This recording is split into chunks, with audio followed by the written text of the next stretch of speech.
I had like $15 only in my wallet in that moment. You began with $15. Yeah, it began with $15. So in the first month, I sold more than 1,000 truffles. And like in 3 months, I already got all the money that I needed to apply to the US, and I even started to save it. You're like this kid in Brazil and you want to go to MIT, but you have no money and you don't speak English. Did you ever think like, ugh, I don't know, maybe I have to give up?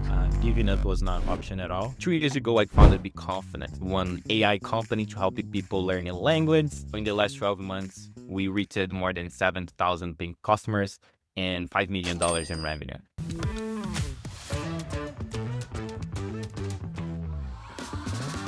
Welcome to Unplannable, the podcast for people whose lives did not go according to plan or they were not supposed to succeed, and they're killing it anyway. Join me for the behind the scenes of how people got amazing jobs and careers, even though they didn't go to the perfect school, they didn't choose the perfect major, they didn't have the perfect job after college, and honestly, they kind of didn't know what they were doing, but they figured it out as they went.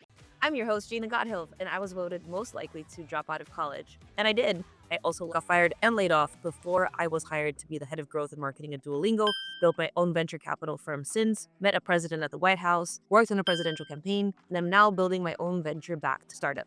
Feel like everyone else has a map but you don't? Great, you're in the right place. No plan, no problem. Welcome to Unplannable. Today's guest is proof that you don't need to start with a trust fund, Ivy League degree, or Silicon Valley connections to make an impact. Robson Amorim grew up far from the tech bubble, actually in a really small town in Brazil, but he built his way into it step by step. And now he's actually the co-founder of Be Confident, which is making $5 million in revenue every single year at the age of 25. If he can do it, you can too. Rob, we'll get right into it. You know, you're so compelling at pitching yourself that I personally decided to take a bet on you by investing in your startup, even when you guys were just starting. But there's always two sides to a story. There's the one you see on LinkedIn and the one that you pitch investors like me about how everything's great and you're amazing and like everything's, perfect. And then there's the stuff that isn't so brag worthy and that really stays with you through your lifetime. And I call those the A side and the B side. I would love for you to introduce yourself to the listeners of this podcast, but only telling your A side. The A side, nice. Hi everyone, I'm Robson Amorim. I'm from São Paulo, Brazil. I live in San Francisco, California right now. I started my journey with only 10 years old, representing my country in robotics and lipids. So for 10 years, I was building complex robots to solve complex problems like rescue humans in like natural disasters. And I had the opportunity to accomplish more than 100 medals. By the end of high school, I got accepted in a startup program at MIT for like high schoolers to build startups from scratch, and it was amazing. After it, I got accepted for college here in the West, so I came to San Francisco, California. And 3 years ago, I founded Be Confident, one AI company to help people learn a language. It was really fun. So in the last 12 months, we reached more than 7,000 paying customers and $5 million in revenue. When you're a top performing company in the portfolio, in our VC firm, that we invested in, you're in your early 20s and you don't have a bachelor's degree yet, right? Yeah, I grew up in Suzano, São Paulo. It's like a satellite city. Since I was really young, I think that I had a lot of problems with like learning itself. So when I was only 6, my teacher trying to talk with my mom was like, "Hey, your kid could not learn." I could not even form like simple phrases. So if you're saying to my mom, that was kind of like dumb, something like that. My mom, she's like a history teacher for over 30 years.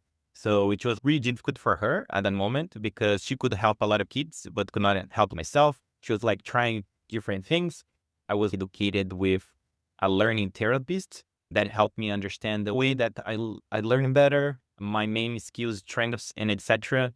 And then for 2 years, I learned how to read outside the school itself. But I was really, really a competitive person. So I was really involved with sports. I used to watch the Olympiads on the TV. My main objective in the moment, and even today, is like to be the number one. It was like almost innate in my life. So I wanted to create like a legacy. I want to represent Brazil mainly because I was so passionate by my country. I want to represent Brazil internationally and prove that we are really good. And I started with Olympic gymnastics when I was only 6. I started to have progress, but I was not the best in the class. So I was like, okay, let's try swimming. And then at swimming, I was like the best one in my school, the best one, not the best one in the city, I don't know. exactly, but I was really good. However, my coach just told me that I was too short to keep like being top performing. So this is your B side, right, Rob? Like basically just all the stuff that went wrong. Yeah, a lot of stuff went wrong until one of my teachers at school noticed that I was like really good with math and I was really competitive. So he invited me to participate in robotics Olympiads. And I was like, okay, let's try it. Why not? And I love it. So for 10 years of my life, I covered something that I was not only good, but also something that I could be the best one. That was like my main objective. And do you know how you went from like, oh, I'm just a kid in a small town in Brazil who struggles at school and I'm too short to be a swimmer to, you know what, I should go to MIT. Like, how did you get that confidence? So I think that the fact that I started to practice sports really early in my life and I was really consistent with it, I think that this confidence started to build. And I think that although I was really struggling at school, I think that I had other stuff to build my identity. I think that was really difficult when you are bad at something and you don't have other hobbies or any other activities to compare yourself. So I think that you reduce yourself to school. I did not put my identity in the grades, in my performance at school. I put my identity in what I want to be, in my future self, and I to be focused on that. I think that's amazing advice. And I wish that 15-year-old Gina could have listened to you because I put all of my identity in my grades in school and it was really hard. So I wanted to talk a little bit about your biggest obstacles because you're like this kid in Brazil and you want to go to MIT, but you have no money and you don't speak English. So how did you overcome those obstacles? Because you had like a timeline, you had to learn super quickly, you had to come up with money. Like, tell us about how you faced that challenge, those two challenges. Okay, yes. So by the end of my high school, I decided to go to the US for college. I think that my decision to go to the US in that moment was because I was building robots in Robotics Olympiads, and everything that we were creating came from international schools or for like other countries. So I was always like wondering why Brazil was not producing this type of technologies. So I was like, okay, if I want to create technology for Brazil and create something big, maybe I should go to the US, learn with the ones that are creating this type of technology, coming back and bringing this technology to my country. However, I saw two main obstacles. So the first one, I didn't have money even to apply to the US. So it was like almost $1,000 in that moment for TOEFL, SAT, all the tests and documentation and etc. And also, I didn't know how to speak in English in that moment. Only I was beginning, I knew the verb to be, and that's it. Uh, to solve the English part, I think that was the easiest one in that moment because I had learned robotics in a lot of subjects there. I was like, okay, I think that learning a new language is much easier than maybe learning how to code or something like that. So I decided to use like courses that I could find online for free. I saw in Brazil people that normally were telling that they were like fluent in English. They were like for 7 years in a traditional school, but they only went like for 2 hours per week, normally on Saturdays. So I was like, okay, people stay for 7 years in a traditional school, 2 hours per week. Each week, there are like 7 days. If I do 2 hours per day, it's 1 year. Uh, that was my mindset. If I study 2 hours per day, it's like 1 year of studying. You'd be 7 years of traditional school. And even I go beyond, instead of learning 2 hours, if I study like 80 hours per day, it would be like 7 times 4. I don't know. Like 28. 28, yeah, 28 years of English study of traditional school. And I was like, okay, so I will study for 8 hours English. I will consume as much content as possible online. I use apps. I use YouTube. I use Google. But just Everything like that by yourself at home, you were like looking for resources. You didn't have a curriculum. You were just kind of trying. no. I created my own curriculum in the moment. So I was like, okay, I'm this level. I should have this amount of speaking practice, this amount of listening practice. I just formed like a small calendar, and every single day I would consume as much as content as possible and trying to practice as much as possible with Alone at home. at home. Yes, at home. And how did you practice speaking? I used to practice in the mirror. So I would make the question and I respond to it. I would make the question and I respond to it. It was like boring as hell. But yeah, I didn't have any other way. Yeah. That's fascinating because, we'll get into it a little bit later, but that I think had a lot to do with what you had decided to build with your startup and the problem that you decided to solve for other people. It's particularly interesting to me after 5 years of helping build Duolingo. So this is something that it really comes close to home. And so how did you do in your TOEFL exam in the end? Yes, I did good. It was not the best. It was like the minimum necessary to apply to college. Let's talk about the money problem.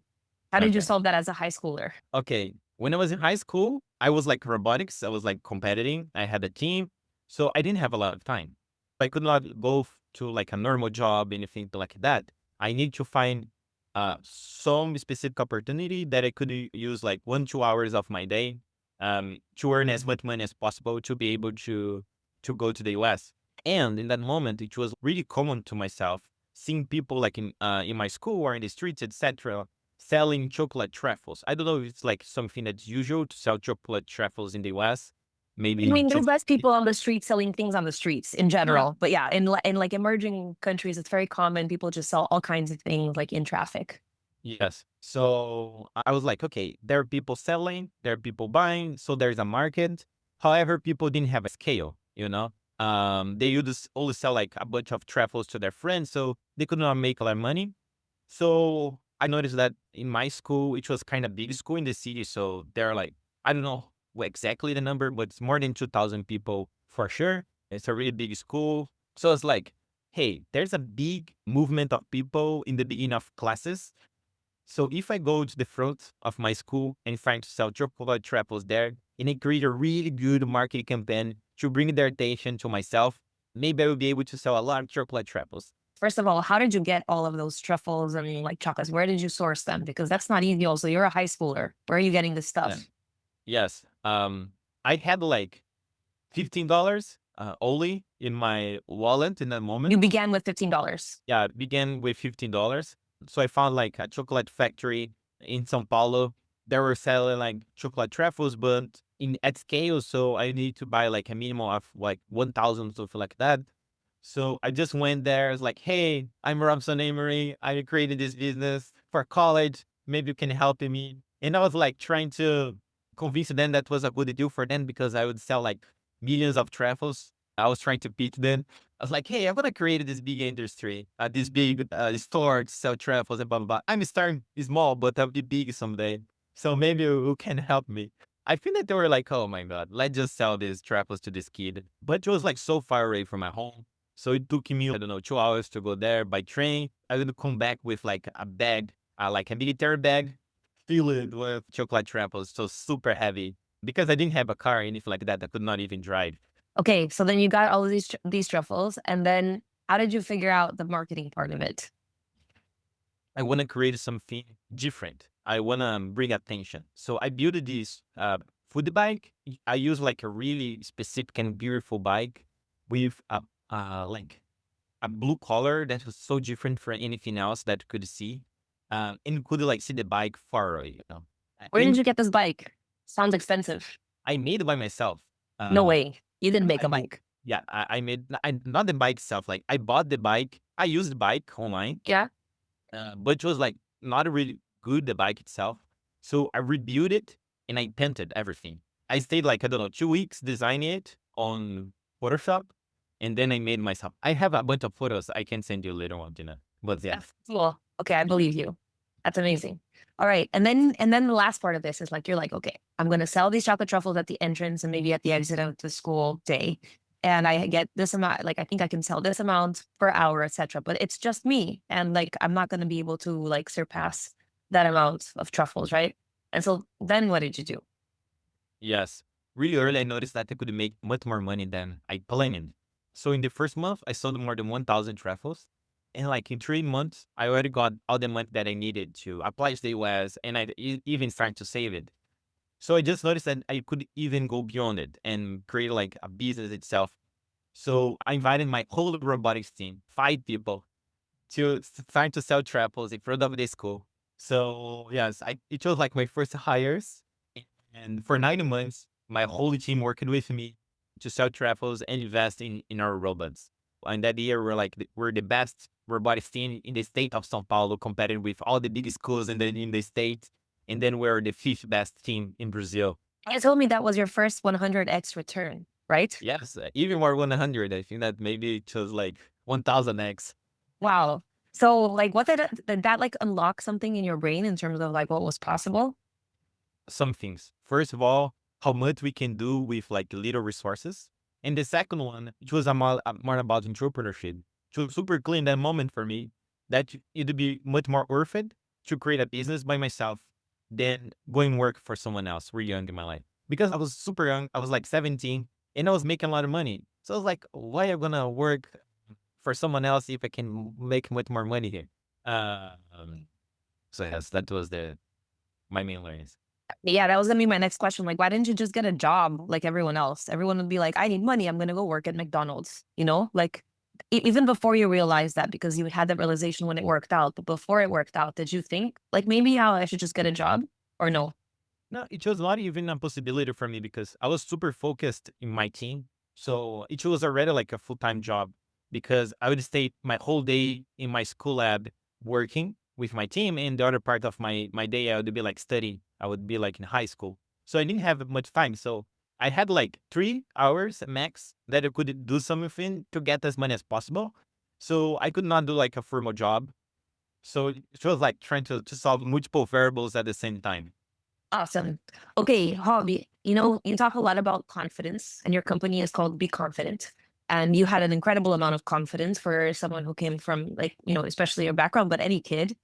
When was the last time that you remember feeling not confident? um, like 2 months ago, we were hiring some engineers in Brazil.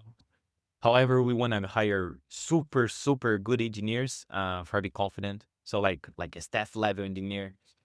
We're like interviewing a lot of people. So in that moment, being kind of young, I was like, oh my God, like I'm pitching for people much older than me. I'm pitching for someone with much more experience than I have. How old are Uh, you, Rob? I am 25. So I was talking with engineers that were like 40. So at that moment, you start to wonder about like if you're good enough, maybe if you can handle it. Oh, it's too much pressure, too much responsibility here. So I think that you need to keep like working with your team, with yourself. And yes, that was like a moment that I was like not so confident.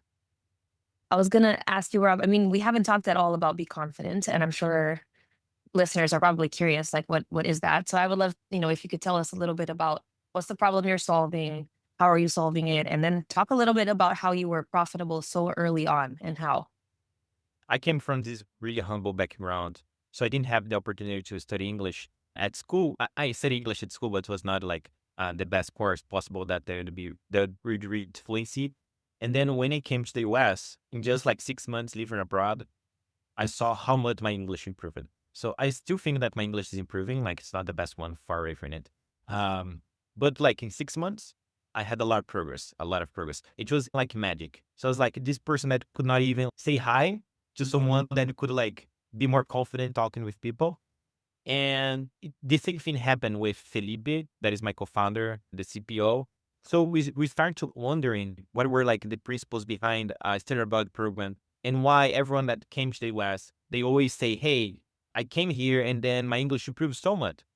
And then we noticed three main things happen in their brains and in their lives. So first of all, you are in constantly contact with the language all the time. So go, when you wake up, when you go to college, to school, when When someone yells at you on the street and you have to yell back. yes. So yeah, so you have multiple points of contact with the language. The second part, you always have access to like authentic experiences with the language itself. So you're living and interacting in the way that people speak.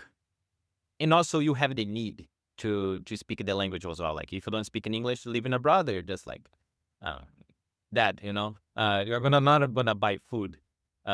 So there were like these three principles. So Be Confident was created with the idea to create your dream study abroad program from the comfort of your home without you needing to leave your home.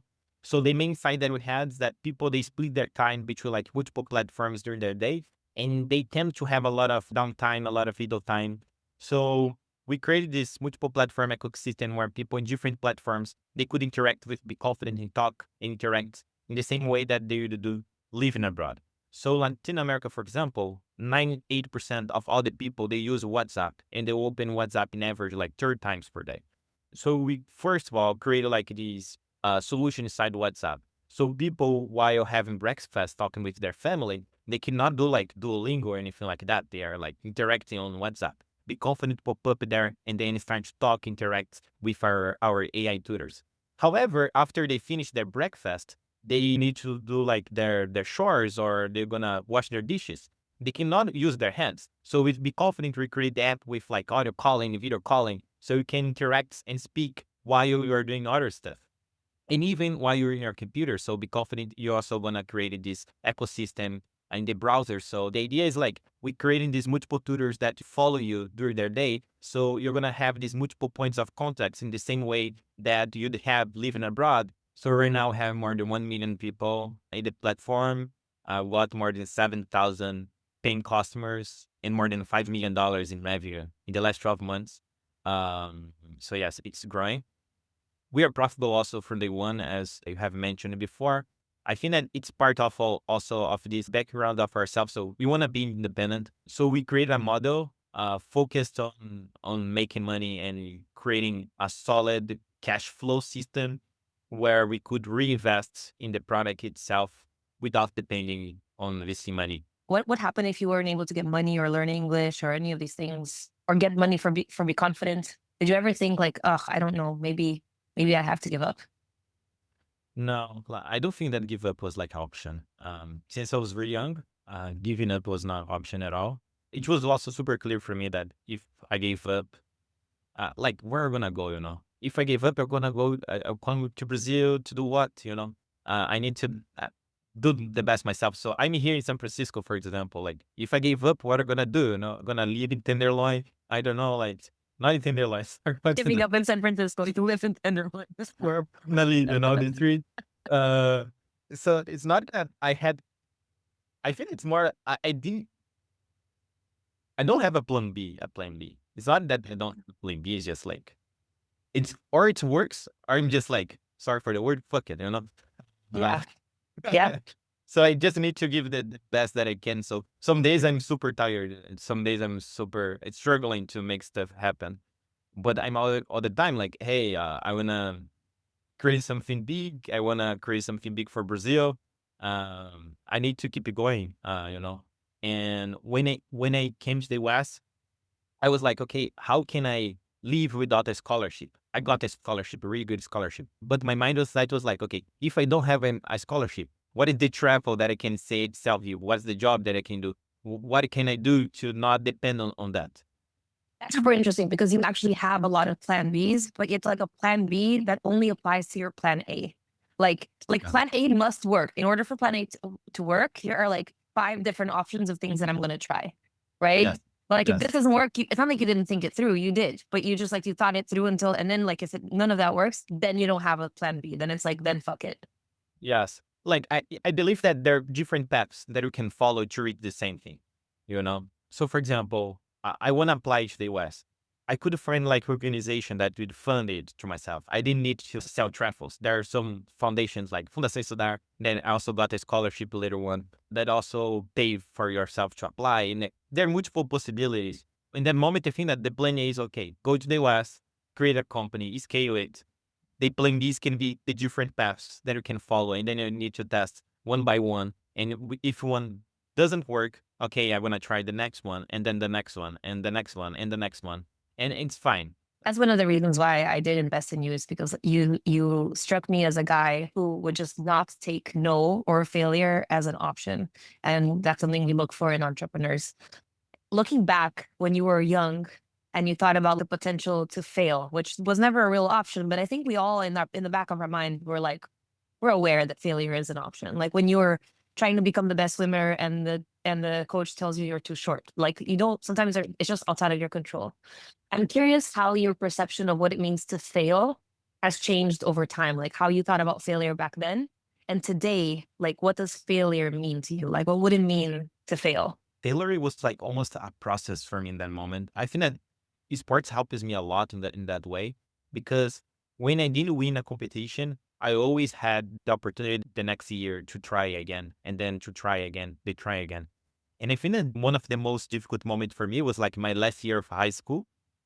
Uh, when I was like, I want to be the Brazilian champion in that year.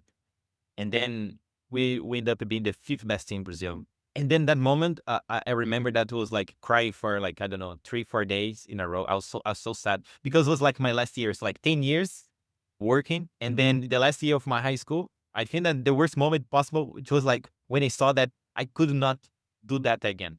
So I don't know. I don't know how to deal with failure. For me, it's like not an option at all. I just have this deep belief that if I try hard enough and for long enough, it's impossible that I will not win at some point.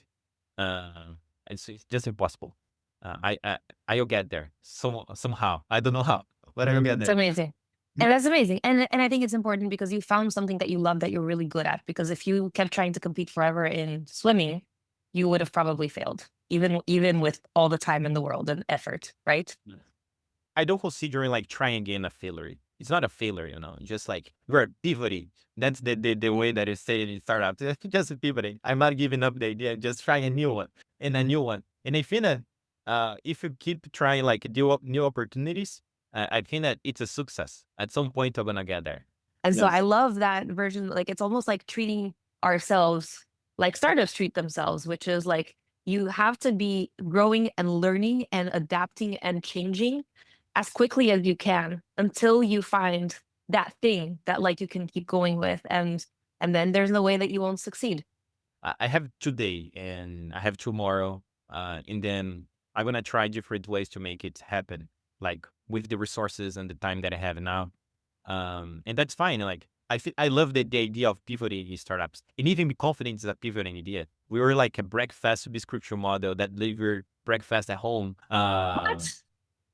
Yes, I told this story. I forgot about I this. it can be a failure, but we're trying a new one, and Right. A lot of people will be like, "Oh, that was my first startup and I failed, and now this is my second startup." And you're like, "No, that was the first version, and then we pivoted, and this is a yeah. success." For me, I'm a first time founder because it's still the same journey. It's not like I had a startup, I stopped for 3 years to do anything else, and then I started a new one. It's just like this.